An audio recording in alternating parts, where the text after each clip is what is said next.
Sunday মানে তোমাদের কাছে কি? সানডে মানে আমার কাছে একটা অগোছালো দিন। হ্যালো এভরিওয়ান, কেমন আছো সবাই? আশা করছি ভালোই আছো। আমি না আমার একটা সানডে অগোছালো ভিডিও নিয়ে তোমাদের সঙ্গে চলে এসেছি শেয়ার করতে। এই যে সকালবেলা উঠে আমি প্রথমেই যেটা করি সেটা হচ্ছে এই জানালাটা খোলা এবং এখান থেকে একটা ফ্রেশ মর্নিং একটা ওয়েদার যেটা আছে সেটা নেওয়া। কারণ আমি অনেকটা সকালে ওঠা অভ্যস্ত, মানে যখন আমি এমনি স্কুলের দিনে উঠি, সানডে তো সেরকম দিনেই উঠি, কারণ ঘুম তো ভেঙে যায়। এখানে দাঁড়িয়ে কিংবা বসেই একটুখানি টু ডু লিস্ট করে নিই, জানাটা বন্ধ করলাম না তো বাদর চলে আসবে। আর এখানে আমি একটু ঠাকুর নাম করে দিনটা শুরু করছি। এই ঠাকুরের জায়গাটা কেমন লাগছে আমাকে অবশ্যই বলো। যখন আমার রুমমেট ছিল আমি আগে আর কি সুন্দর করে সাজিয়ে রেখেছিলাম, তারপর চলে এসেছি এখন ফ্রেশ হতে। আচ্ছা, আজকে তোমাদের সানডেতে কী কী প্ল্যান আছে? কোথায় ঘুরতে যাবে, কোথায় খেতে যাবে, কোথায় ফ্যামিলির সঙ্গে টাইম কাটাবে, একটু আমাকে কমেন্ট করে জানিও। আমি কিন্তু যেহেতু এখানে একা থাকি তাই একাই নিজের সঙ্গে টাইম কাটাই। হ্যাঁ, অনেকেই রয়েছে, কিন্তু আমি তাও নিজেকে একা করে রেখেছি এবং একা একাই থাকতে ভীষণ ভালোবাসি। কারণ কি, আমার রুমে দেখতেই পাচ্ছ এখন আর কেউ নেই। আগে তো বিদুষী বৈষ্ণবী ছিল, তোমরা তাদেরকে দেখেওছো। তারপর কি সকালবেলা উঠেই যে কাজকর্মগুলো থাকে, ঝাড়ু মারা, ঘর মোছামুছি করা, এইগুলো সব আমি করে নিচ্ছি। মানে সকালে উঠেই আমার সমস্ত কাজ সেরে নেব, কারণ কি দিনে আর যেন কোনো বেশি কাজ না থাকে। অ্যাকচুয়ালি আমি সানডের জন্য কিন্তু এক পাহাড় কাজ জমিয়ে রাখি না। আর যেহেতু এখানে দেখতে পাচ্ছ এত কাছে ট্রেন, যখন ট্রেন যায় বাচ্চাদের মধ্যে ছুটে গিয়ে ট্রেন দেখি। এখানে উপরে এসে দেখলাম ম্যামের পুজো করা হয়ে গেছে সকাল সকাল স্নান করে। আমার এখনও স্নানটা হয়নি, মানে আমি কিন্তু সানডেতে স্নানের আগে সব কিছু করছি, কারণ কি পরে আবার প্রচণ্ড গরম লাগবে। গরম হলেও আজকে কিন্তু আমার চা খেতে ইচ্ছা করছে, কারণ বাইরের ওয়েদারটা দেখলে ভীষণ নিরিবিলি সুন্দর একটা মেঘলা ওয়েদার।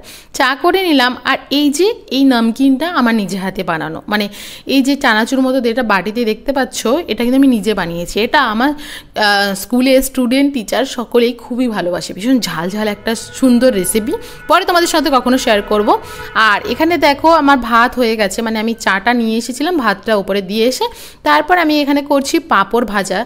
আর আমি সানডেতে চেষ্টা করি যে একটু অথেন্টিক খাওয়া দাওয়ার খাওয়া, মানে বলতে পারো পুরো বাঙালিভাবে খাওয়া দাওয়া খাওয়া। কারণ কি আমার অন্যান্য দিন না এরকম খাওয়া দাওয়া খাওয়া হয় না, মানে এত গুছিয়ে রান্না করা আমার হয় না। তাই না, দেখো আজকে ডাল রান্না করছি, ভেন্ডি আলু ভাজা, আলু মাখা, অনেক কিছুই করছি। আর আজকে আমি খাওয়ার সাথে সাথে ম্যামকেও শেয়ার করবো। আর আরেকটা কথা, এই ভেন্ডি আলু ভাজা একদিন স্কুলে নিয়ে গেছি আর সবার সাথে বসে সেই দিন আমাদের লাঞ্চ ছিল। তো সবাই হাসতে হাসতে কাজ যে ভেন্ডির সঙ্গে আলু দিয়েও ভাজা করা হয়, মানে অবাঙালিদের সেটা জানে না, বলছে আমি লাইফের প্রথম খাচ্ছি, এরকম টাইপের সবার মন্তব্য। যাই হোক, এই কাপড় জামাগুলো সব আমার ধোয়া, মানে আমি সানডের জন্য একটুও জমিয়ে রাখি না, এগুলো আমি ফ্রাইডে বা স্যাটারডেতে ধুয়ে ফেলি। জানো কি না, সানডেতে কাজ না থাকে। আর সন্ধ্যেবেলার কাজটা আমি লিপটে নিচ্ছি, সন্ধ্যেবেলার কাজটা আমি করে নিচ্ছি। সন্ধ্যেবেলা আমি আয়রন করি, সেটা আমার হয়ে গেছে সুন্দর করে। শাড়িগুলো আয়রন হয়ে গেছে। সবুজ শাড়িটা হচ্ছে অনুষ্ঠান পারপাস আর পিঙ্ক শাড়িটা হচ্ছে ডেলি ওয়ার পারপাস। আর শাড়ি পরা কম্পালসারি অতটাও নয়, স্কুলে এখন প্রচণ্ড গরম। আর এখানে আমি এখন একটু স্নান করতে চলে এসেছি। সানডেতে আমি সেরকম নর্মাল ডের মতো স্নান করি। সোমবারে আমি চেষ্টা করি ভীষণ ভালোভাবে রেডি হয়ে স্কুলে যাওয়ার জন্য। আর স্নান করলেই ভীষণ বড় একটা কাজ শেষ হয়ে গেছে আমার মনে হয়। মানে আমার মনে হয় যে এটা হচ্ছে একটা কাজের সমাপ্তি। মানে আমি স্নান করার পরে সেরকম কোনো কাজ আর করব না, স্নান করার আগে অবধি করব, এরকম টাইপের। আর আমি সোমবারে একদম মাথা ধুইয়ে জল চিপচিপ করে পড়ছে চুল থেকে, এরকমভাবে রেডি হয়ে আমি যখন স্কুলে পড়তাম তখনও যেতাম, আর এখন আমি নিজে টিচার হয়ে গেছি তখনও এইভাবেই যাই। আমার সেটাই মনে হয়, তাহলে মনে হয় সোমবারটা অনেক ফ্রেশন আপ।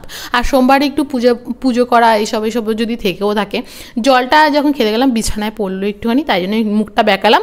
তো যাই হোক, এখন আমার লাঞ্চ করার টাইম। তো এখন যাচ্ছি ওপরে।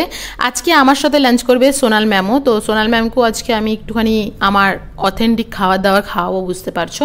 ভাত নিয়ে নিয়েছি দুজনের জন্য, আর আলু মাখা, আর এখানে ভেন্ডি আলু ভাজা, পাঁপড়, ডাল, দুজনা মিলে আমরা খেয়ে নেব আর অনেক অনেক গল্প করব। মানে আমার থেকে ওরা বয়সে বড় হলেও আমার বন্ধুদের মতোই ওরা আমার সাথে ব্যবহার করে। তো অনেকটা রেস্ট নেওয়ার পরে আমি একটু মনে হলো যে একটু আম খাই। মানে আমি এত কিলো কিলো আম কিনি, যদি বারে বারে না খাই তাহলে ভাই শেষই হবে না। তো সেই অনুযায়ী একটু আম খেয়ে নিচ্ছি আমি। আর তারপর আমি একটু রেস্ট করব, মানে একটুখানি শুয়ে ফোন দেখবো, সিনেমা দেখবো বা ওয়েব সিরিজ দেখবো, কিছু একটা দেখবো। তো তো যাই হোক, তোমাদের সঙ্গে এটা বিকালে চলে আসলাম। আর আমার না আজকাল প্রচণ্ড চুল পড়ছে। আমি যাকেই বলছি সে বলছে যে বর্ষাকাল এসেছে, শ্রাবণ মাস এসেছে, সেই জন্য।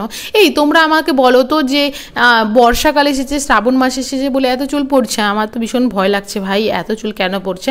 তারপর আমি গেছিলাম একটুখানি মার্কেটে কি কি আনলাম ঘুরে এসে তোমাদেরকে আমি শেয়ার করি। এখন আমি মার্কেট থেকে ফিরেও এসেছি, আর এসে লাইট আর ফ্যানটা একটু অন করে নিলাম। আর সেরকম কিছু না, একটুখানি টুকিটাকি খাবার এনেছি, একটু সবজি এনেছি, কারণ কি এগুলো আনা দরকার ছিল। আর এগুলো আনার থেকেও বড় দরকার হচ্ছে সানডে হলে ভাই আমাকে একটু রাস্তার বাজারের হাওয়া খেতে হবে, নয়তো ভাল লাগে না মনটা। যখন আগে বৈষ্ণবী ছিল, বিদুষী ছিল, তখন তো অনেক স্ট্রিট ফুডও খেতাম, বাট এখন সেগুলো আমার বন্ধ করে দিয়েছি। একটুখানি ডায়েটের মধ্যে আছি, বুঝতে পারলে তো, সেটা আমার বাড়ির লোকও বুঝতে পারছে। তাই জন্য একটু ফল এইসব বেশি খাচ্ছি। এগুলো খেলে তো কোনো ক্ষতি নেই, মানে ভাজা পোড়াটা কম খাচ্ছি। যদিও আজকে দেখলে পাঁপড় খেলাম, সেটা তো ঘরে বানানো। তারপর ভাবলাম একটু আম নিয়ে এসেছি, একটুখানি এখনই আম যেটা এনেছি সেটা খাই। আর তারপরে আমি নিজের টুকিটাকি হাবিজাবি কাজ নিয়ে বসে পড়লাম, একটু সেলাই ফেলাই নিয়ে বসে পড়লাম। আর সেটারই ভাই একটুখানি ভিডিও শ্যুটও করছিলাম, যে ফ্লাওয়ার মেকিং করব, দেখতে পাচ্ছ কয়েকটা। আর এগুলো হচ্ছে আমার জুয়েলারি পারপাসে, আর সেটার জন্যই আমি একটুখানি ভিডিও শ্যুট করলাম। অনেক কাজ থাকে যেগুলো হয়তো তোমাদের সঙ্গে শেয়ার করলাম না, মানে কি বলো তো, পুরো দিনটা শেয়ার করা ভীষণই কঠিন, মানে 24 ঘন্টা শেয়ার করা ভীষণই কঠিন। তো যাই হোক, আজকের ভিডিওটা এই অবধি। দেখা হচ্ছে একটা নতুন ভিডিওতে, নতুন একটা ব্লগে, মিনি ব্লগে। আমার পাশে থাকো সবাই। আর এখন অবধি যারা ভিডিওটা দেখছো তাদের জন্য আমার তরফ থেকে অনেক অনেক অনেক ভালোবাসা। সবাই ভালো থেকো, টাটা।